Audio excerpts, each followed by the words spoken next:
High কমিশনে ঢুকে জাতির পিতার ছবি নিয়ে অপমান করেছে, এত সাহস কোথা থেকে পায় আমি জিজ্ঞাসা করি।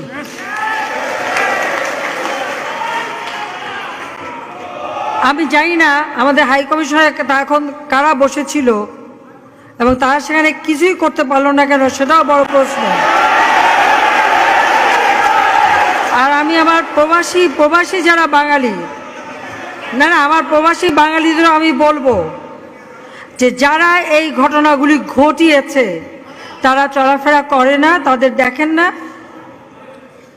যে হাত দিয়ে জাতির পিতার ওই ছবি নিয়ে তারা ভেঙেছে, তাদের যা উপযুক্ত করা উচিত সেটা করতে হবে। কারণ জাতির পিতার নাম মুছে ফেলার চেষ্টা করা হয়েছিল, তো তারিখ যেহেতু দূরের কথা, ওর বাপ তো চেষ্টা করেছিল এই নাম মুছতে, ওর বাপও চেষ্টা করেছে, মাও চেষ্টা করেছে। তারা কি পেরেছে নাম মুছতে? পারে নাই।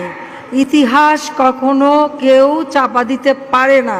আর জাতির পিতা তার 7 মার্চে ভাষণে বলে গেছে যে বাঙালিকে কেউ দাবায় রাখতে পারবে না, পারে নাই দাবায় রাখতে। তা আজকে এত বড় দুঃসাহস হয়ে যায়। হ্যাঁ, আমি প্রধানমন্ত্রী এসে আমারটা যা করুক ওটা আমি কিছু মনে করি না, কিন্তু যিনি আমাদের জাতির পিতা, যে আইন আছে, সেখানে হাত দেবে এত সাহস কোত্থেকে পেল? তারেক যে ভুলে